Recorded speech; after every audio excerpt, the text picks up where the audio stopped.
I have hurt people with flashlights a bunch of times, maybe even 100 times. I've shined a flashlight in their eyes to blind them. I've hit them with flashlights. I've shined a flashlight in their eyes and then hit them with something else. I've thrown flashlights at people. I've used flashlights to apply pressure to pressure points, but really just to get the food. But I don't do violence professionally anymore, and my taste in flashlights and my needs in a flashlight, even when I'm considering self-defense, have changed, and the Arkpro might be my new everyday carry.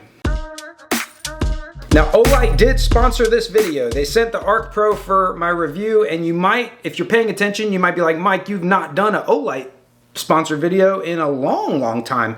And that's not because they quit asking. It's because I pretty much covered what I wanted to cover. I'd explained what was useful in a flashlight. I'd explained different ways to use a flashlight in self-defense. But this flashlight is different than anything else that I've ever recommended, and I haven't been compelled in a long time, but when they sent me this one, I was compelled. It does not have a tail switch, which at first I was put off by. I will discuss the differences in striking with it. I will discuss using it in conjunction with a handgun, some of the myths that you might think, like, oh, have you ever heard you're supposed to hold your flashlight over here so that they don't shoot at the flashlight and hit you? That's bullshit, by the way. That's stupid. That's not a real thing. So I'm going to provide some real content, but it was a sponsored video, and I'd be remiss if I didn't share the features. Luckily, they made the features exactly how they should be. It does so much, and it works exactly the way it should. It's got a spotlight with multiple brightnesses, and you hold it down to cycle through them. You switch over to the floodlight, you hold it down to cycle through them. And here's how it should work. If I want it on, we'll say medium. When I turn it off, when I turn it back on, it's medium. The laser has its own separate button, but it'll work in conjunction with the light. But if you turn the light off, it all goes away. The laser's not something I've ever carried before, but as a dad, I find myself pointing things out a lot now. And rather than like grab my kid by the head and be like, it's right there, don't you see it? And try to aim their eyes down my arm like a rifle, I could just whip out the laser pointer and just point it out to them. Be like, right there, honey. But check this out. If I hold the button down while it's off, I get this moonlight mode. I get the most little bittiest of light. And this is important if you don't want to give away your position. Oh shit. We're about to find some evidence up in here, baby. Just kidding. I'm not gonna UV light around my house. Don't shine it in the corners of your bedroom. Don't shine it anywhere in your bedroom, but definitely don't shine it in your wife's ear. And don't let her look at you with it. All right? Trust me, don't use the UV light around anything that you love. I mentioned light discipline earlier. What I'm doing now is just a little trick I picked up when I just want to kind of see in a room, especially if it has a white ceiling. You could just shine a floodlight on the ceiling and then sort of look around without blinding yourself. Because if you are using it like this, and then you shine it on something that's very reflective, it can actually interfere with your own night vision. Now, there's the downside that this like gives away your position, but you have to use the appropriate techniques at the appropriate time. If you want to blind somebody, I leave this jammy on spotlight so that I can double click that thing to turbo, and then that's plenty.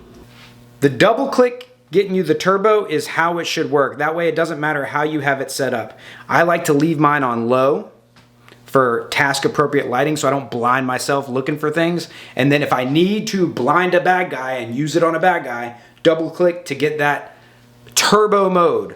I like that. I like the way that's set up. Now, about blinding a bad guy, I will go ahead and get this out of the way because a lot of people take issue when I say that this is bullshit. Like, I've seen this taught. It was in the manual at one point. I don't know if it's still in there. This is bullshit for a couple of reasons. One, it's like, oh, because the bad guy's going to shoot over here and then he won't hit you. You are giving the bad guy's margin of error on his shots a lot of credit. Like, if he's shooting at this, he's probably still hitting you. If he was shooting at this, he's probably missing because bad guys suck at shooting, especially with lights in their eyes. But maybe you can't get down with that. Let me explain to you how gunfights really happen. They're fast and they're gross motor skill intensive. When you're using gross motor skills, if you are disconnected like this, you're not strong, you're not stable. This is not good mechanics. This is not good body mechanics for fighting, any kind of fighting. It's much more preferable to bring your arms together in some format. When you're using a light with a thumb switch, I've seen this taught a lot, right? These techniques have names. I never liked this. Again, I feel like I'm pulling here and it doesn't feel good. In fact, the times where I've used a handheld light with a pistol, I usually used it like this. And I was point shooting anyway because we're in the dark and it's close. That's how this stuff is done. But since we're talking about body mechanics, this type of activation is actually a little bit better, in my opinion, for using with a handgun. Because when you use it in conjunction with a handgun, you're pointing more shit at the target, which is a good thing. In a good firing grip, you want your thumbs and everything. The more stuff you have pointed at the target, the better. We're using this to engage muscles that we would use in a proper firing grip. I don't care that it's like in my, it's fine. It's fine if they shoot at the light. I am shooting at them and they can't see. In all the times that I was shot at, both for real and in force on force, I never cared about that, which we'll go ahead and do another thing. If you triple click this thing, you do get a strobe, which is at most useful for signaling. It's not a tactical thing. The tactical strobe is a myth. It's bullshit. I've covered it. They're like, oh, this is very disorienting for the bad guy. You know what else is disorienting for the bad guy? That's very disorienting for the bad guy. And while I'm doing it, I don't feel like I'm playing House of the Dead. I just want to blind him. I don't want to confuse myself too. But if we're not talking about shooting people, we are talking about hitting them. And this works well for that. Obviously, if you have a thumb switch, the thing that makes the most sense is to strike them with a hammer fist this way, or if you have it in your rear hand, strike them with a hammer fist that way. That's real, that's cool, that's great.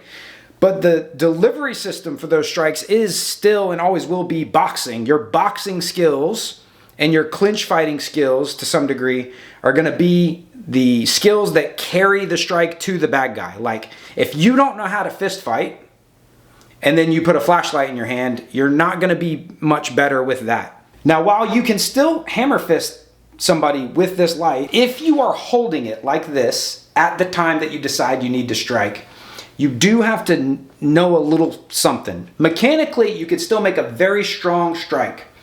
You're going to hit like that with like a corkscrewing motion, much like a jab. And you don't need to necessarily jab this thing straight in. You don't have to do that. If you hit them with the corner of this, that is a fine strike. Grip it tight, turn it over, and snap that jab out. And you might hit him here, you might hit him here, you might hit him here. Who cares? You're throwing a hard piece of metal backed up by a good hard fist with a good fundamentally strong jab behind it. This will still hurt him pretty bad. Maybe those tips are helpful. Maybe you think this light is cool. I'll put a link down in the description below. Some more of the boring stuff. I've gotten it through security at a couple of schools and a couple different places. No big deal. I get it through the same way I get my lights through normally, which I won't cover. But this is called Phantom Squadron, and it just looks so good. This is like knurling. This is textured. This is not really. It's just, man, this thing just looks so good. And it's got the double-sided pocket clip, which I've never personally done this, but supposedly the pocket clip going the other way so you can do shit like this with it. I've never done that, but I have done this. If I'm like looking in my toolbox or something, I have done that with it, that's pretty useful. And if you don't want to use Olight's proprietary charging, that's cool because this one also has a USB-C port.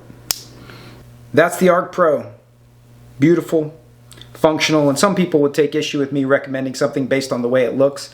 But look at it! And it's also come in handy a bunch of times, though I'm much more likely to need it to find my keys than I am going to need it to fight off a mugger. It can do both of those things. There's a link down in the description below if you want to go check it out. And if you want more fitness tips, self-defense techniques, gear reviews, as well as concepts and principles that make you hard to hurt, subscribe, turn on notifications.